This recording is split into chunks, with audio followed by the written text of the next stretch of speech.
Bonjour. Bonjour monsieur le sous-préfet. Bonjour monsieur Prin. Vous nous accueillez donc dans votre bureau.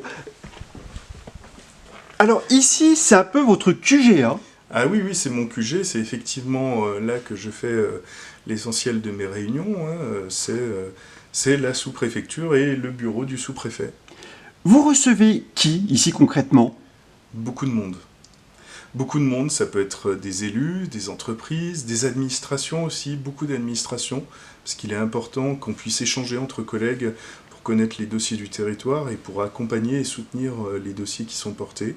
Des journalistes comme vous, évidemment, des représentants associatifs, des gens qui représentent des courants d'opinion, voilà, beaucoup de monde.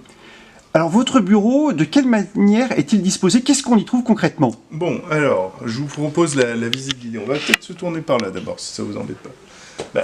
D'abord, un meuble bureau, tout simplement, hein, équipé avec tout ce qu'il faut en informatique pour faire des visioconférences, et avec des papiers, des dossiers et toutes les choses qu'on peut suivre au quotidien. On trouve ensuite, à côté du bureau, nos drapeaux, le drapeau français, le drapeau de l'Union européenne, puisque la France est membre de l'Union européenne. C'est aussi un enjeu symbolique important que d'avoir le drapeau français et le drapeau européen dans le bureau. Et puis juste à côté, autre symbole, la photo du président de la République, Emmanuel Macron actuellement. Voilà, ensuite on a une table de réunion. C'est quand même là que je passe le plus clair de mon temps, d'ailleurs il y a mon bloc-notes là-bas, pour travailler avec un plan de l'arrondissement sur la table, parce que c'est important de pouvoir matérialiser les choses le plus rapidement possible. Ensuite ici vous avez le coin café. Il est important de pouvoir offrir le café aux visiteurs, ça fait partie des règles de savoir-vivre, de la cordialité nécessaire pour pouvoir parfois aller au-delà d'un agacement passager ou pouvoir engager un dialogue constructif. Au mur, vous retrouvez les blasons des principales communes de l'arrondissement avec leurs décorations, la Légion d'honneur, la Croix de guerre quand ça y est. Et puis ici, vous avez le buste de Marianne que j'ai trouvé en arrivant dans ce bureau. Marianne qui symbolise la République française, que vous retrouvez aussi dans toutes les mairies. Et en dessous, c'est un aménagement avec à la fois des souvenirs personnels et puis aussi une bibliothèque et puis différents documents. Donc les souvenirs personnels, c'est la médaille de la Plaine tarentaise où j'ai travaillé juste avant d'être sous-préfet. Quelques échantillons de rubans coupés lors des inaugurations depuis mon arrivée. Un autre souvenir de la Savoie avec la gendarmerie d'Aime-la-Plagne qui m'avait fait ce petit présent avant de partir. Et puis une œuvre d'art que j'ai achetée dans mon pays d'origine, c'est de la lave émaillée avec encore une fois une belle Marianne de profil. Voilà. Et puis tout dernièrement, les médiévales de Folleville qui m'ont remis leur petit médaillon. Donc c'est un petit peu l'étagère à souvenirs en fait.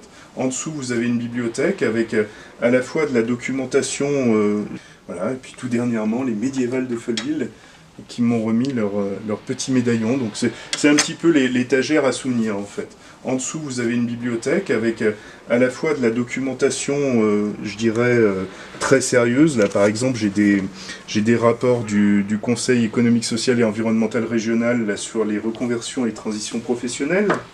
Mais j'ai aussi des ouvrages plus originaux, comme par exemple un ouvrage sur le drapeau tricolore, un DVD qui m'avait été remis sur les violences intrafamiliales, Cassos, les yeux et le masque, mais aussi de la documentation, par exemple sur la bataille de Griven, qui m'a été remise par Madame le maire lorsque je lui ai rendu visite. Vous êtes très sensible à la cause des femmes, oui. Et vous êtes également très touché, très intéressé par l'histoire et le patrimoine. Oui, tout à fait, mais je suis intéressé par toutes les politiques publiques que mène l'État. Il est évident que les violences faites aux femmes sont pour moi quelque chose d'intolérable. On en a déjà parlé ensemble, vous et moi. C'est quelque chose que je ne peux pas comprendre de même. On a un spot publicitaire au niveau national qui vient d'être lancé sur les questions d'inceste. Je pense vraiment qu'il est important que toute la société s'empare de ces questions-là, qu'on puisse en débattre sans arrière-pensée politique, mais en débattre en cherchant à aider les victimes, en cherchant à aider les familles, et en cherchant à faire en sorte que demain, ces situations-là ne puissent pas se reproduire. Tout à l'heure, lorsque vous présentiez votre bureau, vous évoquiez des dossiers qui étaient présents sur ce bureau. Oui. Mais je crois que avant tout, vous êtes quelqu'un de rencontre. Hein. Oui, tout à fait, mais ça n'empêche pas d'avoir un travail de fond. Là, en ce moment, donc j'ai été nommé par le préfet comme référent en ruralité dans tout le département de la Somme. À ce titre-là, je suis en train de travailler au déploiement de ce dispositif de France Ruralité qui comprend plusieurs actions et sur lesquelles le préfet aura l'occasion de s'exprimer auprès des élus du département dans les prochaines semaines. Je travaille aussi sur d'autres questions comme l'aménagement du territoire, comme la mobilité ou comme la sécurité des diverses manifestations qu'il y a. Eh bien, merci beaucoup, monsieur le sous-préfet. Merci, monsieur Prat.